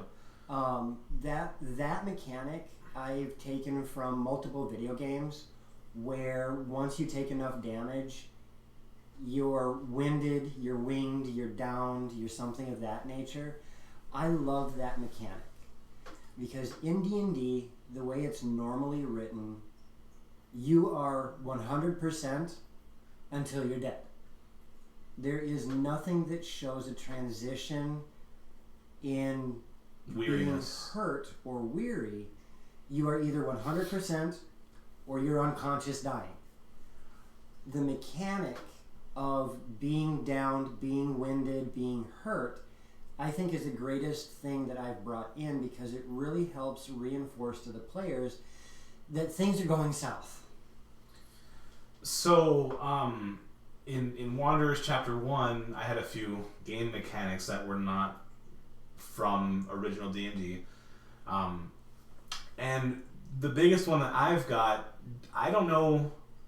I know where it came from for me, but I don't know where it came from them. I brought in a system that... I used to play D&D with a few friends many years ago, and they have this system that they played with called Drama and Hero Points. And Drama and Hero Points was their way of allowing... I don't know where they got that from. I've never researched it, but that was my introduction to pen and paper, so I love it. It allows a character to either re-roll a bad roll, or if you saved up enough of them, to generate a 20 to take control of the situation. Yeah. I really, really liked having that option, and the DM would award them whenever they feel like it. The DM would award them whenever they feel like it. That's going to go to Loxy, or no, that's going to go to Sinal, because he DMs next. Yep, this Wednesday. So for what I did is I took that system that I knew from my previous group, and I tied it in with the lore that I built my game off of, because the game that Wanderers Chapter 1 came from, the Final Fantasy Tactics, had a system called Judge Points. Yep. Which I also brought in the law system, which was fun for a while, but I think it got tedious by the end. It was a bit much. It didn't fit well for D&D like I thought it would. It was built there for that pick up, put down kind of deal. Either way, judge points, if you followed the law correctly in the game, the judge would award you with points that you could use for combos. So I made judge points the drama points. And then I renamed the hero points drama points. So if you got enough judge favor, you would then earn a drama point, which would allow you to re-roll a roll. You can carry up to 3 of them, and if you had all 3, you could turn all 3 into a 20, which allowed characters to take control situations. And you can, in really dire situations, you could share them at the table. Yep. So if Xanthip was about to make an ability check, and he rolled real poorly, and he's out of drama points, Andrast, or Nine, or Allure, or Kalen, or Kalen, they could all say, take one of mine, and they could give their And we had point. Situations where that had to happen. It did. I think there's a situation where they used like 4 of them. Yep. So. All right, so the last question for the night, and I want everybody to stick around. We're going to go raid TT2KB and show them some love, because they showed us some love earlier in this stream. So one more question then? Yep, last question for the night. So the last question I have, sorry if we missed yours. Krabby asks, would there ever be an Avernus campaign or Wildemount? Wildemount. And are you open to allowing subs, etc., to come up with themed spells or items for the players, and or the DM to use in respective campaigns? So that's a few questions. That's a big one. So let's start with Avernus. So when it comes to the different modules, we don't plan them. We really just go, hey, this sounds good, and we'll do it. So with that being said, I plan on doing a variant of the Princes of Apocalypse and Tyranny of Dragons in the very near future. So no, there's no plan of running them, but would they be run? Probably. And I know Descent into Avernus, the module, is an interest of DM Loxy. Yep, and I believe she wanted to do that either here or at the shop. Okay, so it was at the shop? No, one or the other. Yeah, either here or at the shop. So who knows? They may show up. We don't have plans. We really don't plan. We just, okay, this sounds good, we're going to do it. Are you open to allowing subs to come up with themed spells or items for the players? I don't mind subs and followers coming up with ideas and dropping them in Discord. Just don't be offended if we don't use them. They may not fit with what we're doing. But feel free. Give us your ideas. Give us your suggestions. We'll, at the very least, entertain them. And same for my campaign. I'm interested. Let me know what you got. Yeah. I mean, we already have one suggestion from Krabby Patty for his airbender-themed water tentacle spell. Finally from Krabby at that question. That's 3-question. Actually, that was it. To use in respective campaigns. Okay, there's a lot of and/ors in there. Yep. So yeah. That pretty much is. If you guys have suggestions, whether it be what we can do in game, spells, items, whatever, just understand, one, we may not use them because they may not fit, and two, I love homebrewing stuff, so if I sit there and go, what about this, what about that, and I start dismantling things and asking questions, it's from the purest of intentions because I love homebrewing stuff. So thank you, Stoneforge. I think this is a good fit. I appreciate the turnout. It was fantastic. You guys surprised me. I'm really happy with the turnout and the interaction. I love the fact that you guys were able to really run the last half of what's going on. And I think that's going to be the format. We're going to do the first half where a theme is talked about. And just for a heads up, there will not always be a guest. I will take guests as they ask to come in, and guests will not always be at the table. Once I can figure it out, because right now I'm a dummy on it, I will open it up to Skype. I will open it up, for example, Wolfie, Misrolled, Krabby. If you guys, or anybody, if you guys want to be a guest on the show, once I figure out how to do it, I'll have you guys come on in. And we might eventually be able to take like voice questions and stuff like that. And that I should hopefully have set up within the next week here. We'll be able to have you guys actually hop into Discord and voice chat us. So, again, thank you everybody for joining us. This was a fantastic first show. A lot of interaction from you guys. You saw on the intermission there were a lot of links that I have in there. I want to give a shout out to the Grouch Couch. Thank you for showing up. TT2KB. We're going to go raid those guys in just a moment, so stick around please.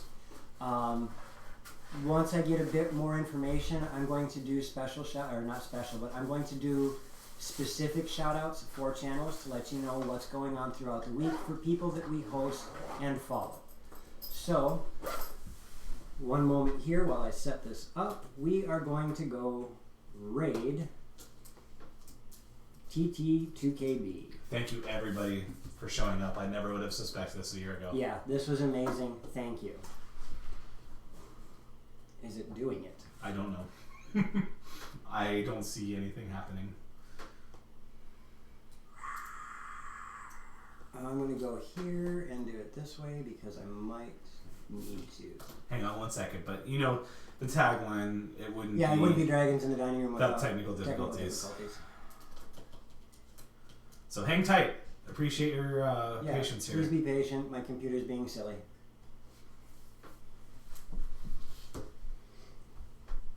You just do the eternal wave. I'm not going to do that. That'd get tiring. Right. There it is, rating. All right, everybody, hit that join. Yes, please join up. Let's show them some love because they showed us some love. And we're gone. So we are.